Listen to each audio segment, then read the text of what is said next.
We like to have specific character art for each of our hot rods. This is our 1934 Chevrolet Master Sedan. It is a four-door. This is the first street rod that we owned, or I owned, back in the 1990s.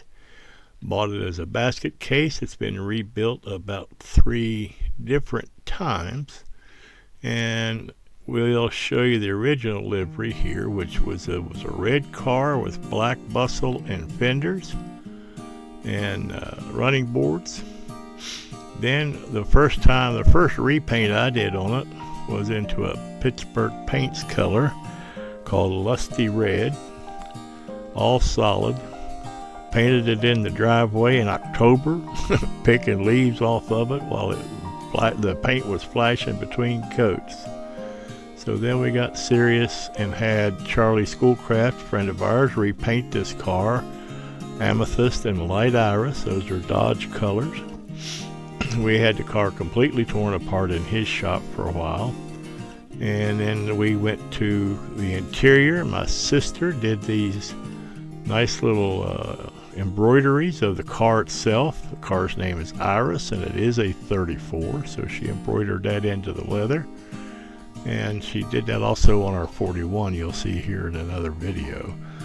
But on the interior, we went to Wise Guys seats and had this seat made. It's a bench seat, heated. It's got USB connections for charging the phones. It's the power seat back and forth. Really a really comfortable, nice seat. On the instrument panel, we do video gauges. Down to the bottom left, you'll see we do have cruise control on the car. The lighted circle is the electronic e-brake on the car. Excuse me. And really glad we have that on there. That's a very nice feature for us.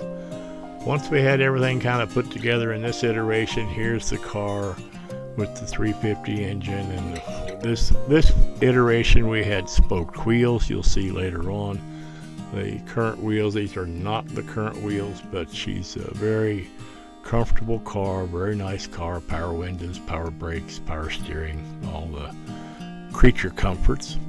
Down underneath, we put in a triangulated 4-link, and of course it's got airbags all the way around. You can see one peeking up over the axle there, but the triangulated 4-link really improved the ride of this car. They were leaf springs back in the day. We had Ride Tech. We put Ride Tech airbags. We put ride height sensors on it.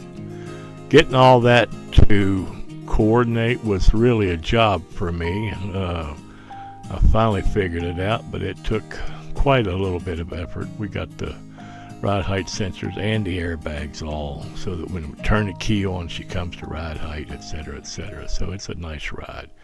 So there's the 350, all exposed, and we'll see it from the other side here in just a second.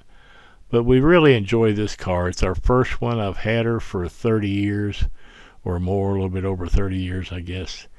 And we really like this car. We've driven it to Knoxville from Charleston, West Virginia, to Knoxville, to Louisville, to Elkins, West Virginia, a couple hours away. Used to be a nice show that we used to go to. But here's how the Iris looks today with the weld wheels. Well, shouldn't look that fuzzy, but that's about the best picture I could get of her. But we really do enjoy the sport and the hobby. We really would appreciate if you would subscribe to the channel. It doesn't cost you anything, but it helps us out tremendously. And we're going to do one of these for each of our cars, and then we're going to get started on actually doing the work on the cars.